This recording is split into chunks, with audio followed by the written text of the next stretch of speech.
할렐루야. 네, 성가대 찬양 감사합니다. 사랑의 왕으로 끝나긴 했지만 오늘 설교 제목은 겸손하신 왕입니다. 같이 해보시죠. 겸손하신 왕. 뒤에 생략된 단어가 예수 그리스도이시겠죠. 겸손하신 왕 예수 그리스도. 같이 해보세요. 시작. 겸손하신 왕 예수 그리스도. 아멘. 작년 4월에 세월호가 침몰하고 실종자들 수백 명을 수색하는 일에 민간 잠수사들이 동원이 됐습니다. 그분들은 목숨 걸고 바닷속에 들어가서 총 최종적으로 292명의 실종자들을 찾아내서 가족들에게 돌려주는 참 큰 수고를 해 주셨습니다. 그런데 수색하던 그 중간쯤에 5월 초에 잠수사 한 분이 사고가 생겨서 사망하는 일이 있었습니다. 세월호 사고도 큰 일이었지만은 수색하다가 사고가 생겼기 때문에 또 이 사고에 대한 책임을 누군가는 져야 했습니다. 해경과 또 이 인양을 계약했던 언딘 쪽에서 서로 우리는 책임이 없다 하고 상대 쪽으로 떠넘기는 과정이었고, 검찰이 수사를 하다가 엉뚱하게 당시에 또 다른 민간 잠수사 중에 한 분이었던 그냥 고참이었던 60세 공우영 씨를 과실치사 혐의로 기소를 했습니다. 1년 4개월 재판을 진행하고 얼마 전에 판사가 최종적으로 이렇게 판결을 내렸습니다. 공우영 씨는 아무런 권한도 책임도 없었다. 오히려 순환구호법 법으로 따르면 해경청장이 책임자다. 그래서 공우영 씨는 무죄다라고 선고했습니다. 기자가 공우영 씨에게 기쁘신가요? 라고 질문을 하니까 기쁘고 그런 것 없다. 있는 죄를 벗은 게 아니라 없는 죄를 덮어 씌우려다가 실패한 거다. 능력이 되면 대한민국을 떠나고 싶은 마음이다 라고 담담히 밝혔습니다. 우리가 이런 뉴스를 들으면 좀 마음이 답답해지는 게 있습니다. 그나마 세월호 관련해서 당시에 해양수산부 장관이었던 분이 약 4개월 반, 한 139일인가요? 그 정도 동안에 진도에 와서 진도를 떠나지 않고 잠도 간이 침대에서 자고 김밥 먹고 또 수염도 안 깎고 머리도 이제 염색을 못 하니까 어설프게 허연 머리들이 이렇게 드러나면서 그런 모습으로 텔레비전에 자주 등장했었습니다. 이분은 자세를 낮추고 또 낮추면서 그 실종자 가족들이 울분에 차서 이 장관의 멱살을 잡고 너 때문에 우리 애가 죽었다. 너 때문에 우리 애가 죽었어. 살려내. 그러면 죄송합니다. 정말 죄송합니다. 계속 죄송하다 그러고 제 잘못입니다 하면서 그 자리를 피하지 않고 도망가지 않고 자리를 지켜주었었습니다. 얼마 전에 있었던 세월호 특별조사위원회 청문회에서도 구조가 충분하지 못했던 것은 해양수산부 장관이었던 저의 책임입니다라고 자신에게 책임을 돌렸습니다. 어떤 분들은 그 장관이 쇼하는 거다라고 말을 했습니다. 그런데 제가 볼 때는 혹시 쇼일지 모르지만 쇼 같기도 하지만 그래도 그나마 그분처럼 그 자리를 떠나지 않고 책임 있는 분이 제 잘못입니다, 죄송합니다 라고 옆에 같이 있어준 분이 그분밖에 없었습니다.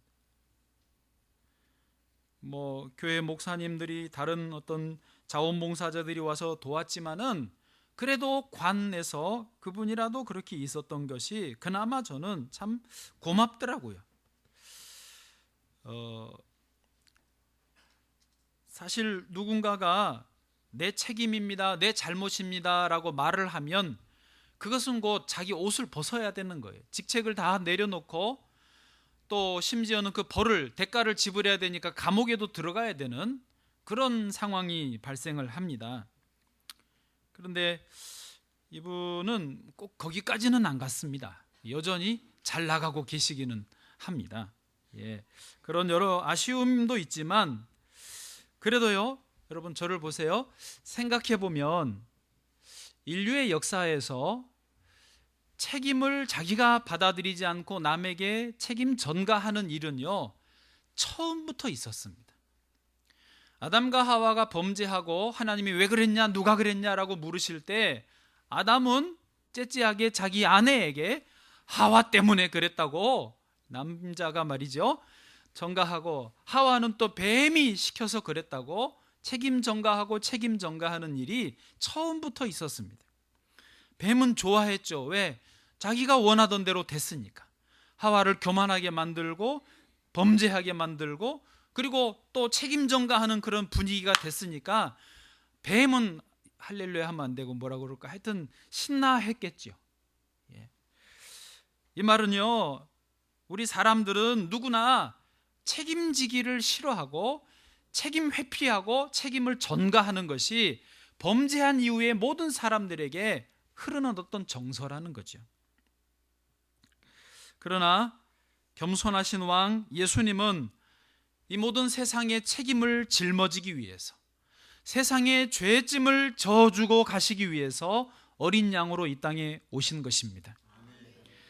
세상의 교만한 왕들이, 책임 맡은 자들이 자기 보좌, 자기 밥줄, 자기 명예, 자기 권력을 유지하기 위해서 책임을 애매한 사람들에게 떠넘기는 대신에, 떼넘기는 그때에 예수님은 대신 그 모든 죄를 짊어지고 십자가에 돌아가 주시기 위해서 이 땅에 오셨다라는 사실입니다. 그래서 예수님은요, 겸손하신 왕이에요. 자, 오늘 말씀을 통해서 겸손하신 왕 예수 그리스도를 다시 한번 만나실 수 있기를 축복합니다. 또한 진짜 겸손이 뭐냐, 겸손한 척 말고 정말 겸손이 뭐냐, 이것을 오늘 한번 예수님으로부터 배울 수 있기를 원합니다. 첫 번째는요, 겸손은 인류 역사에서 최고의 미덕입니다. 한번 따라해 보세요. 겸손은 최고의 미덕이다. 할렐루야. 여러분, 어떤 사람이 다 있는데 겸손이 없어요. 그러면요, 그 다 있는 게 빛을 발합니다. 그 겸손하지 못한 것 때문에 다 있는 걸로 망해버리는 경우가 있습니다. 반대로 아무것도 없어도 겸손하면요, 그 괜찮습니다. 아멘. 겸손은요, 정말 최고의 미덕인데 그게 왜 그러느냐, 시대가 달라도, 상황이 달라도, 장소, 나라, 문화, 가치관이 달라도, 사람이 다 달라도 겸손에 대해서는 다 본성적으로 인정하는 게 있어요. 여러분 생각해 보세요. 교만한 사람, 잘난 척하는 사람, 자기 자랑질하는 사람, 좋아하는 분 있어요? 혹시 체면 때문에 혹은 그분의 지위 때문에 앞에서는 하하 좋네요, 아이고 나도 좋겠어요, 야 너무 좋겠다, 정말 대단하십니다 라고 하지만 속으로는 웃기고 있네, 그래 네 잘났다, 그게요, 자기 자랑, 자기 교만한 사람을 보면은요, 누구나 다 그 마음이 별로 편치 않습니다. 그러나 반대로 겸손하게 자기를 낮추는 사람을 보면, 어떤 분들은 겸손한 사람을 무시하는 분도 있지만 그건 그분이 문제지 겸손한 분이 문제가 아니에요. 다 겸손하고 자기를 낮춘 사람을 가까이 하기를 원하고 같이 있으면 그렇게 편안한 게 있잖아요. 그래서요, 겸손은요, 인간 역사가 발전하고 문명이 발달하면서 사람들이 만들어낸 어떤 발명품이 아닙니다. 종이가 만들어지고 책이 나와서 사람들의 정신이 완전히 깼죠. 특히 또 그 컴퓨터, 인터넷이 나오면서 라이프 스타일이 완전히 전 인류가 지금 바뀌었는데, 그렇듯이 겸손이라는 것을 누가 찾아낸 게 아니라는 거예요. 겸손은요, 처음부터 인간이 창조되는 그 순간부터 우리 마음속에 깊이 자리 잡고 있는 인간 고유의 본성, 성품이라는 것입니다. 다만 인간이 뱀의 유혹에 빠져서 죄를 짓고 교만해지면서 이 겸손이란 본성이 왜곡되었을 뿐이지, 그래서 교만이 들어와 있을 뿐이지, 다 밑바닥에는 겸손이 있어요. 때문에 하나님은요, 교만한 자는 망하게 하시고 겸손한 자에게는 은혜를 베풀어 주시는 것입니다. 왜요? 겸손한 사람이 하나님의 본성과 닮았거든요. 예수님도요, 하나님 아들이시잖아요. 마태복음 11장 29절 한번 읽어보실까요? 제가 읽어드립니다. 나는 마음이 온유하고 겸손하니, 예수님 말씀이에요. 나는 마음이 온유하고 겸손하니 나의 멍에를 메고 내게 배우라. 그리하면 너희 마음이 쉼을 얻으리니. 예, 하나님의 아들이신 예수님도 겸손하시고, 그래서 우리가 겸손할 때에 쉼을 얻고 은혜를 받고 주의 복을 받는다는 것입니다. 다시 말씀드립니다. 겸손은요, 시대에 따라서 상황에 따라서 소홀히 해도 되고 버려도 되고, 이제 이렇게 물질 문명이 세상이 발전했는데 무슨 겸손이냐, 그건 옛날 유물이다, 버리자, 잊어라, 겸손 잊어라, 그럴 수 없다는 것입니다. 끝까지 영원히 겸손은 가져가야 되는 것입니다. 특별히 하나님의 백성들은, 예수님을 믿는 그리스도인들은 더더군다나 첫 번째 덕목이 뭐라고요? 겸손이라는 것입니다. 자, 그러면 두 번째로 넘어가셔서 오늘 본문에서 예수님은 겸손하신 왕의 모습으로 입장을 하고 계십니다. 예수님은 겸손하신 왕으로 말만이 아니라 실제로 그렇게 드러나지셨다는 것입니다. 자, 오늘 본문을 간단하게 좀 요약을 해드릴게요. 요약할 땐 저를 보시면 돼요. 이럴 땐 제가 학원 강사 같다니까요. 예. 예수님이 예루살렘에 이제 입장하시는 바로 얼마 전에 놀라운 사건이 하나 있었습니다. 그것은 뭐냐면, 저 뒤에 히터도 꺼주셔도 될 것 같아요. 그것은 뭐냐면, 죽은 지 4일이나 되었던 나사로를 예수님께서 살리신 일이었습니다. 여러분, 우리야 지금 그 일을 다 알고 있고 당연하게 받아들이지만은 당시에는 이거는 엄청난 충격이었습니다. 누가 죽은 사람을 살려요? 병 고치는 것만도 대단한데 어떻게 죽었으면 끝장인데 살렸단, 그것도 무덤에 들어가서 냄새 나는 지경이었는데 살리셨단 말이죠. 나사렛 출신, 시골 출신 예수라고 무시하던 사람들도 예수님을 경이로운 눈으로 바라보기 시작했습니다. 근데 때마침 이제 6월절이 돼서 사람들이 전국 각지, 외국에서도 예루살렘에 예배드리러 왔는데 그 소문이 막 퍼진 거예요. 나사로 사건을 본 증인들이 막 증거하니까 예수 도대체 누구냐, 어디 있냐, 얼굴이라도 보자. 예수, 그분이 혹시 우리가 기다리던 메시아 아니겠느냐, 그분이 와서 그 죽은 자도 살리는 능력으로 군대를 동원하고 저 로마 놈들을 물리치고 새 이스라엘을 건국할 수 있지 않겠느냐, 그 기대감으로 다 채워졌습니다. 예수님 온다 그러니까 이제 사람들이 몰려왔습니다. 종려 넘은 가지들을 잡고 흔들립니다. 겉옷을 벗어서 길에 깔아드립니다. 호산나 다윗의 자손이요. 오늘 본문에 13절에 나와요. 호산나 찬송하리로다. 주의 이름으로 오시는 이 곧 이스라엘의 왕이시로다. 사람들이 환호하고, 예수님 인기가 하늘로 치솟았습니다. 분위기가 완전히 예수님 분위기로 압도되었습니다. 예수님을 극렬히 반대하던 바리새인들도요, 우리가 예수님 반대하고 죽이려고 하는 이게 안 되겠다, 완전히 분위기가, 세력이 꺾였다라는 것을 인정할 정도였어요. 본문의 19절에 우리가 하는 일이 쓸데없다, 온 세상이 그를 따르는도다. 자, 이런 엄청난 환영과 기대와 희망의 분위기에서 왕으로 오신 예수님이 입장을 하십니다. 예수님 입장하는데 백마를 타고 오실까, 흑마를 타고 오실까, 아니면 한 말 10필 12필에서 황금마차를 타고 오실까? 웬걸 나귀를 타고 딸랑딸랑 터벅터벅 그렇게 너무나 초라하고 너무나 왜소하게 예수님이 입장하시는 것이었던 것입니다. 여러분, 마치요 대통령이 리무진 안 타고 벤츠나 그런 대단한 그 방탄차 안 타고 경운기 타고 딸딸딸딸딸 입장하시는 거나 매한가지였어요. 여러분, 나귀는요 주로 짐을 옮길 때 이용하는 짐승입니다. 제가 에티오피아에서 지내면서 나귀는 너무 잘 알아요. 나귀 그러면요 몸서리를 칩니다. 나귀는 에티오피아 말로 뭐라고요? 아흐야. 좀 에티오피아 말 좀 해보세요. 좀 아흐야. 이름도 아흐야야. 그 말 자체가 아흐야. 벌써 어감이 그렇잖아요. 얘는 볼품이 없어. 무엇보다 말도 아닌 것이, 뭐 이게 송아지도 아닌 것이 왜소하고 생긴 것도 하여튼 정말 못생겼어. 앞에 뭔 말을 하려다가 참았어. 정말 못생겼어요. 그리고 더럽기는 얼마나 더러운지요. 냄새가 납니다. 아무데나 자고 똥 싸고 또 그 위에 눕고 그러니까 고약합니다. 또 미련하기는요 정말 미련합니다. 나귀.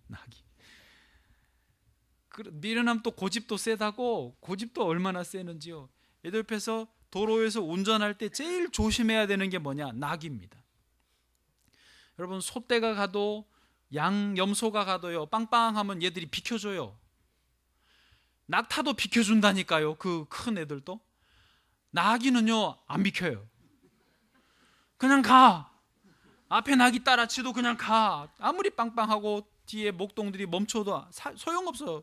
나는 내 갈 길 간다. 칠라면 쳐봐라 그러면서 완전히 배째라. 그러니까 나귀가 제일 무서워요. 길에 가다 보면 나귀가 죽어서 쓰러져 있는 게 제법 있습니다.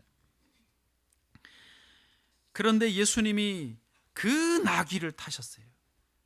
잠언 26장 3절에 보면 말에는 채찍이요 나귀에게는 재갈이요 미련한 자의 등에는 막대기니라.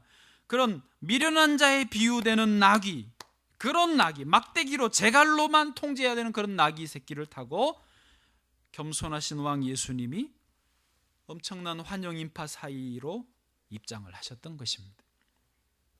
사실요 그 좀 생뚱맞은 장면, 기대 이하의 장면은 약 그로부터 500년 전에 스가랴 선지자를 통해서 이미 이렇게 될 것이다라고 예언을 해놓으신 장면이었습니다.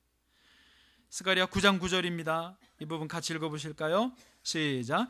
시온에 따라 크게 기뻐할지어다. 예루살렘에 따라 즐거이 부를지어다.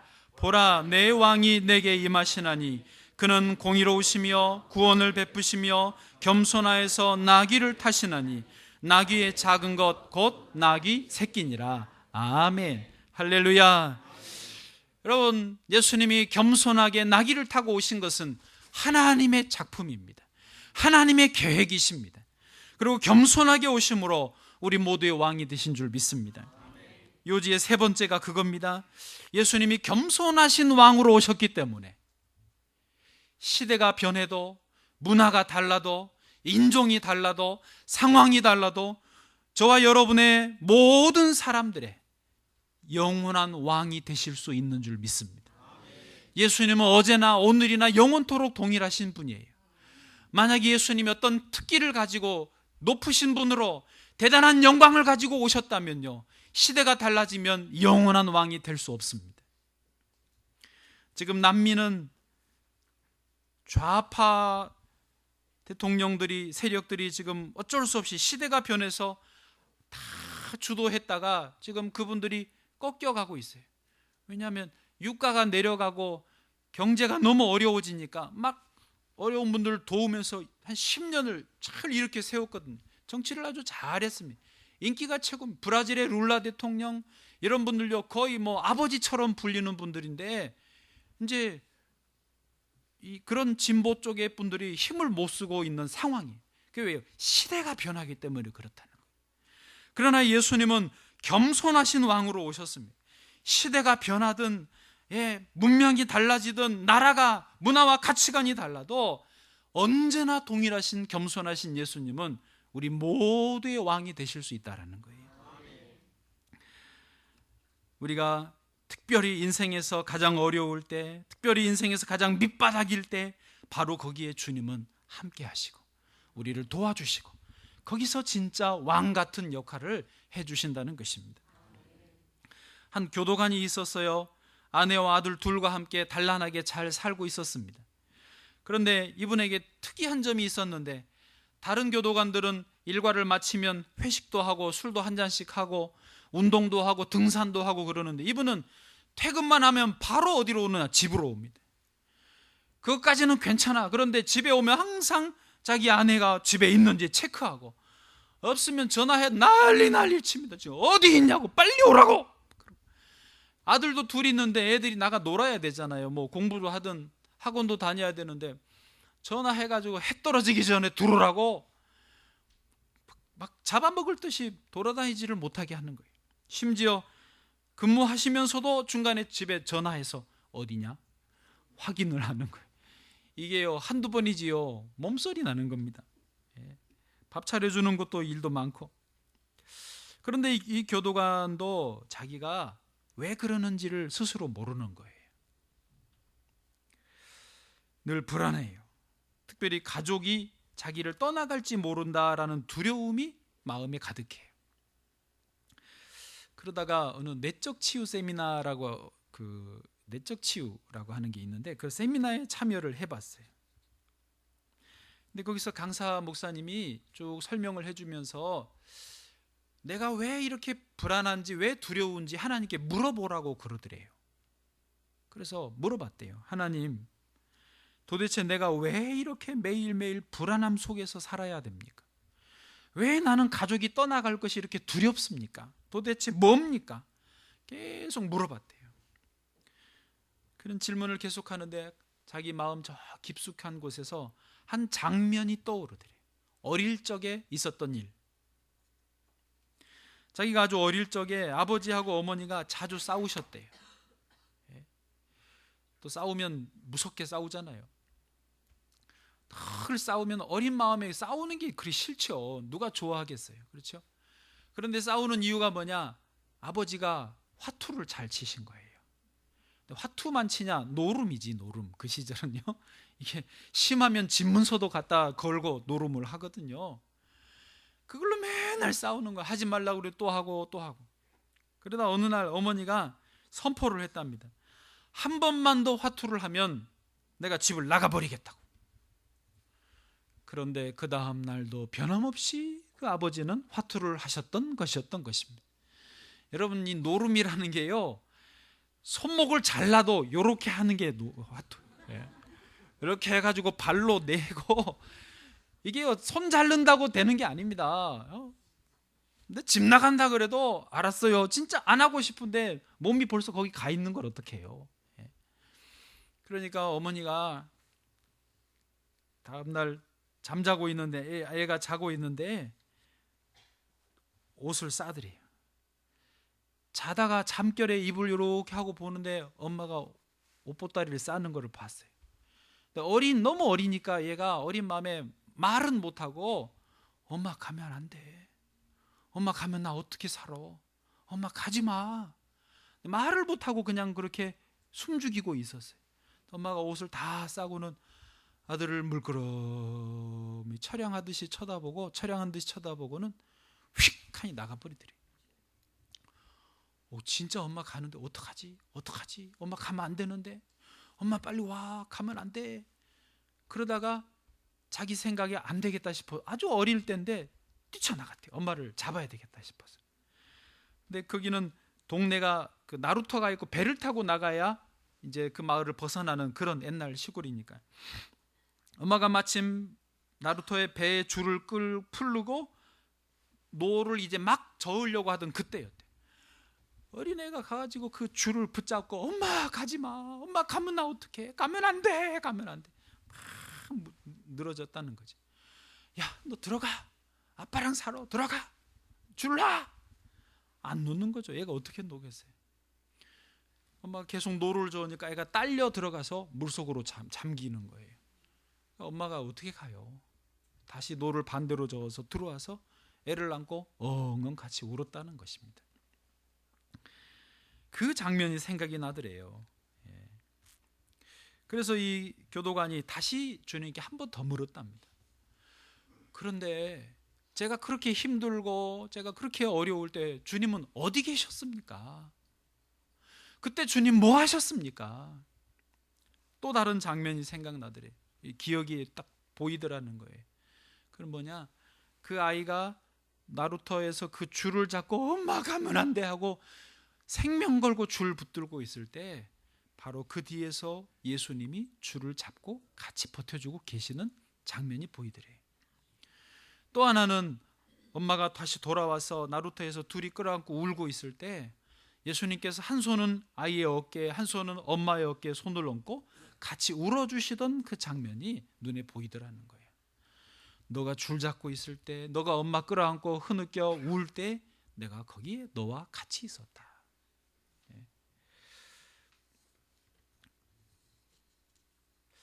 이게 엄마 가지마라는 책에 있는 내용이에요.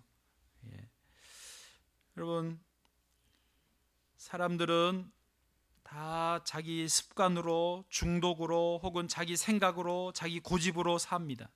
때로 허황된 꿈을 꾸고 욕심을 부리고 자랑을 하고 교만한 마음으로 자기 길을 가려고 합니다. 그러나 죄송하지만 거기서는 겸손하신 왕을 만나기가 어렵습니다. 거기서는 주님의 음성 듣기도 어렵습니다. 그러나 우리가 가장 어려울 때, 가장 바닥일 때 거기에서 주님은 우리를 만나주시고 도와주시고 힘이 되어주시는 줄로 믿습니다. 예수님이 오신 것은요, 건강한 사람을 위해서 오신 것이 아니라 병자들을 위해서 오셨다고 하셨습니다. 예수님은 잘 아는 사람, 잘 보는 사람, 잘 듣는 사람을 위해서가 아니라 못 보고 못 듣고 모른다고 하는 사람을 위해서 오셨다라고 분명히 밝히고 있습니다. 우리가 마음을 낮출 때, 바닥으로 납작 엎드릴 때 겸손하신 왕 주님을 거기서 만날 수 있는 것입니다. 저는 어저께 이 설교 준비를 이만큼 하다가 책상 의자에 앉아서 책상 컴퓨터로 이렇게 원고를 준비하는데 더 이상 이 의자에 편하게 앉아 있을 수가 없었습니다. 그래서 바닥에 내려 앉았어요. 무릎을 꿇고 기도하다가 또 양반다리 하다가 또 무릎 꿇고 기도하다가 나를 낮춰야지 주님, 또 새로운 은혜를 받겠다 싶어서 그렇게 있었습니다. 주님이 나를 낮추고 바닥에서 주님 의지할 때에 주님 만나 주신 줄로 믿습니다. 저희가 주일날 예배 때마다 사실 의자가 있는데 기도하면 잠깐 내려앉는 게 보기에 이상하실지 몰라요. 보기에 좀 굳이 안 그래도 되는데 누추해 보이실지 몰라요. 저도 그게 불편합니다. 사실 막 편안해서 그런 건 아니에요. 그러나 일부러라도 바닥에 앉는 것은요, 거기에 주의 은혜가 있기 때문입니다. 우리가 편안하고 우리가 배가 부르고 우리가 모든 게 문제가 없을 때는요, 주님 겸손하신 왕 만나기가 어렵습니다. 그러나 내려앉으면요, 은혜가 있어요. 거기에 주님이 계시기 때문에 그렇습니다. 천주교나 저쪽 동방교회 쪽에는요, 이렇게 바닥에 그 의자가 있고 앞에 무릎으로 또 이렇게 하면 거기서 무릎으로 꿇고 기도할 수 있는 그런 구조가 있습니다. 그 앞에 우리가 그런 거는 없는데 그런 게 참 도움이 돼요. 나를 낮추는 거, 무릎을 꿇는 거, 마음을 겸손하게 하는 게요, 얼마나 도움이 되는지 몰라요. 여러분, 지금 바닥에 다 내려앉으시면 곤란하니까 집에서라도 꼭 해보실 수 있기를 축복합니다. 여러분, 한 번만 더 상상력을 발휘해 보실까요? 그림을 다시 그려보십시다. 예수님이 지금 입장하시는 장면인데 모든 사람들이 아까 말한 대로 예수 예수 외친다고 그랬지요. 분위기가 새 왕이다, 로마 저놈들 다 싹쓸이하자, 군대를 동원하시자, 죽은 자도 살리시는 예수의 능력을 발휘해 주세요, 그런 기대와 환호성으로 막 종려나무 가지 흔들고 있는 이 분위기 속에서 예수님은 그 가장 떠있는 분위기, 기대감의 가장 밑바닥으로 이렇게 불나면 연기가 가득하고 밑으로 기어 나가야 되듯이 예수님은 지금 그렇게 겸손하게 낙이 타고 그 사람들의 허황된 기대 밑을 겸손으로 통과하시고 있는 거예요. 여러분, 거기에 길이 있습니다. 그곳에 문제의 답이 있어요. 거기에 우리가 실행해야 될 주의 뜻이 보여지는 것입니다. 우리 젊은이들 인생의 길이 안 보입니까? 거기에 길이 보입니다. 사업을 하시다 길이 막히셨습니까? 예, 연기가 가득한 거 고개 들고 서 있으면 질식해 죽어요. 그러나 엎드리면 살고 통로가 보이듯이 사업의 길이 거기에 보이는 것입니다. 결혼하고 싶어요? 예, 엎드려요, 엎드려요. 썰렁하네. 네. 몸이 아파요? 엎드리세요, 엎드리세요. 예. 할렐루야.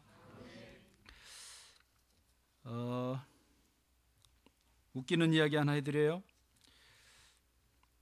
거지 부자가 있었어요. 거지 부자 아니고 부자, 아버지와 아들.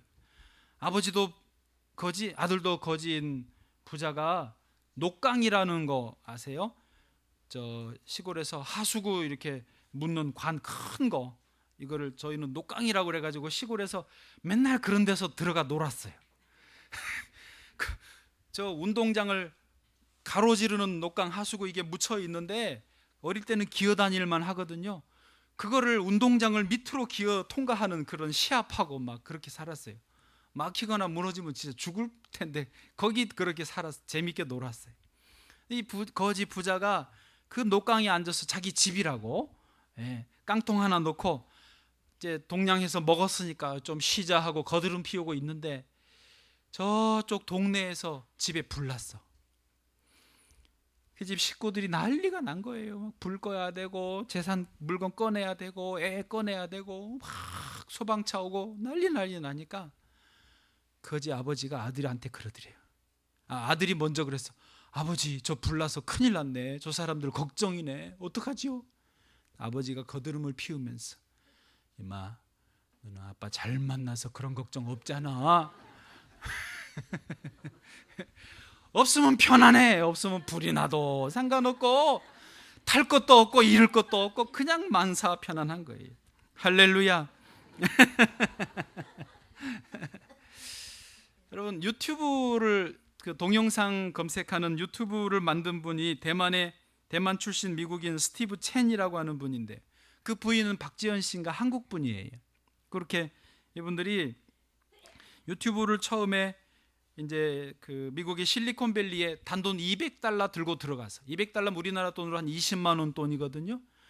그거 들고 들어가서 도전 정신으로, 헝그리 정신으로 유튜브를 만들었는데 이게 점점 커지면서 나중에 구글에 팔았는데 얼마에 팔았냐? 놀라지 마세요. 2조에 팔았어요. 2조 원. 그러니까 20만 원으로 2조 원을 만든 거예요. 이건 완전히 대단한 겁니다. 예. 그리고 게다가 이 채널 구글에서 또 임원으로 받아들인 거예요. 소위 구글 직원이 된 겁니다. 여러분, 전 세계 이 다국적 기업, 국제 기업 중에서 구글이요, 근무 조건 최고입니다. 구글에서 젊은이들 근무하고 일하려고요, 다 구글 못 들어가서 한이지요. 보수 괜찮죠? 근무 여건 좋지요? 뭐 출퇴근 자유롭죠? 너 마음대로 하라는 거예요. 그런 데가 구글인데 직장도 거기에 딱 받았으니까 세금은 물론 냈겠지만 2조 원 주머니에 있지요. 예? 직장 최고지요. 만사에 걱정이 없는 거예요. 아주 수지 맞았어요. 그런데 이분이 얼마 뒤에 구글을 차고 나왔어요. 그리고는 다시 그 실리콘밸리 자기가 허름한 창고 같은 그런데 또 다시 조금 더 나은 데지만 사무실을 얻어서 또 다른 창업을 한 거예요. 세상에 그거를 그렇게 좋은 데를 왜 나왔냐? 돈이 없는 것도 아니고 돈이 안 나오는 것도 아니고. 그 한국 기자가 가서 질문을 했습니다. 왜 나왔냐? 솔직히 말해봐라. 뭐 때문에 나왔냐? 뭐 마음에 안 든 게 있었냐? 대답이 뭔지 아세요? 카카오톡 왔어요. 예. 뭐가 문제냐면요, 카카오톡이 문제라니까요. 네. 네. 네. 뭐라고 그랬죠? 네. 예, 한마디로 요지는 그겁니다. 거기는 너무 모든 것이 다 갖춰져 있대요. 너무 좋아서 새로운 아이디어가 안 나와. 자기는 영감이 안 돈대. 그냥 아무것도 없고 그 실리콘밸리의 카페 주인, 햄버거 가게 주인, 시골 그 고모부처럼 그렇게 친근하게 해주는 그런 분위기가 자기는 좋대요. 거기에서 아무것도 없고 사무실에 컴퓨터, 책상, 의자, 그리고 하나 구글 본 단계 당구대 하나만 딱 갖다 놨는데 거기가 영감이 오르고 도전 정신이 생기고 해보자 열정이 생기더라는 거예요. 그래서 자기는 여기가 좋다는 거예요. 여기서 뭘 어떻게 또 유튜브 같은 또 다른 대박을 터뜨릴지 쪽박을 찰지는 모르지만 그런 건 중요하지 않다는 거예요. 자기는 이게 좋다는 거예요. 여러분 이해되십니까? 오히려 아무것도 없는 것이 새로운 아이디어, 새로운 창조를 할 수 있는 좋은 환경이라는 것입니다. 저도 뭐 짧은 인생이지만 한 8개월 정도 선교사 갔다 온 이후에 인생의 바닥을 좀 경험한 일이 있습니다. 참 뭐 얼마 안 되지만은 다른 분들에 비하면 좀 약소하지만은 잠깐 밑바닥인 적이 있었습니다. 같은 예배를 드리지만은 설교 말씀 한마디 한마디가 전부 아멘 아멘입니다. 찬양 가사 하나하나가 전부 나의 고백이고 나의 노래이더라고요.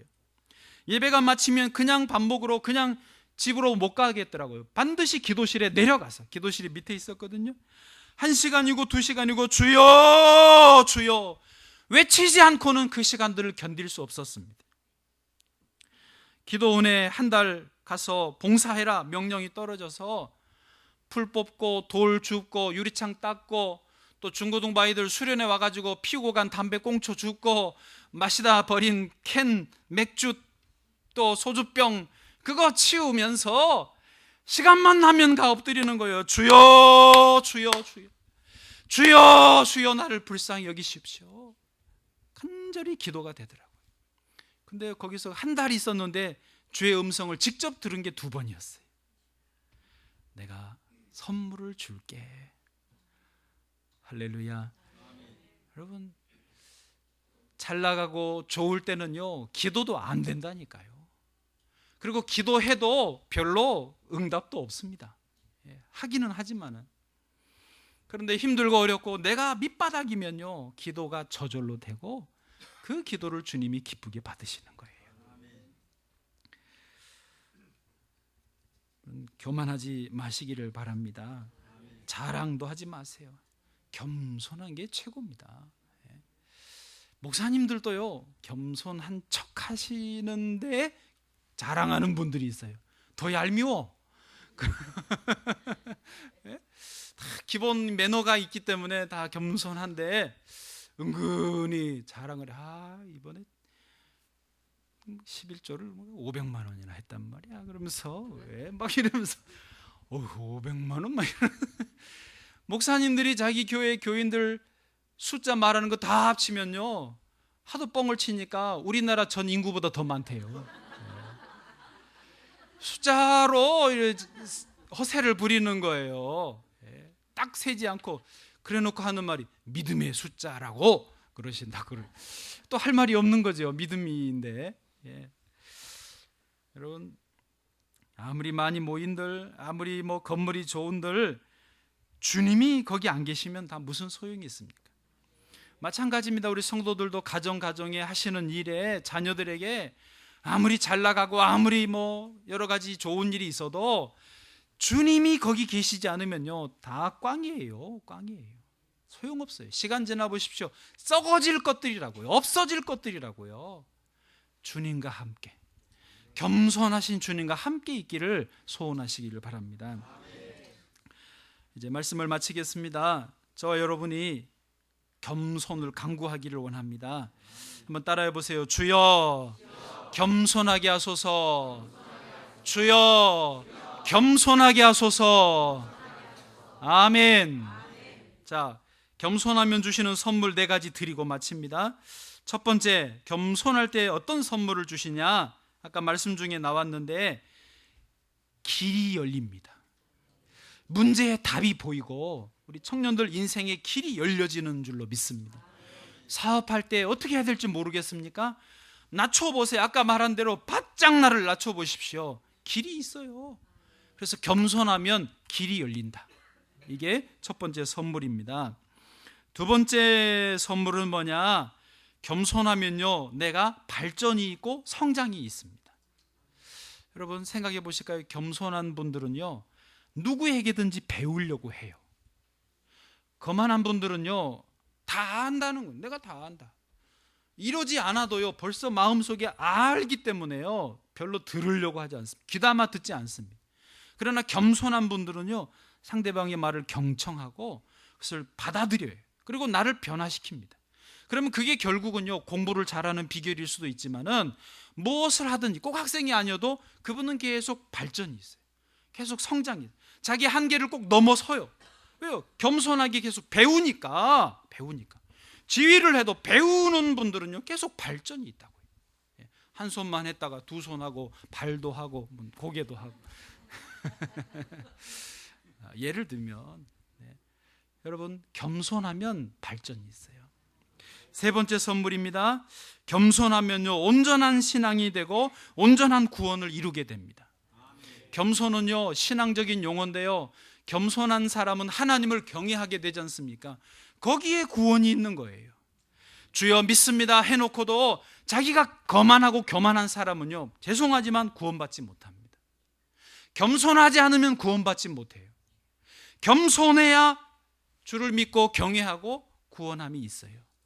신앙의 완성이고 신앙의 결론이 겸손이란 말이에요. 마지막 네 번째 선물입니다. 겸손하면 하나님이 높여주십니다. 때가 되면 너희를 높이시리라. 거만한 자를 망하게 하시고 겸손한 자에게 은혜를 베푸시는 하나님이십니다. 여러분, 하나님의 속성 중에 주님이 겸손하다 그러셨죠?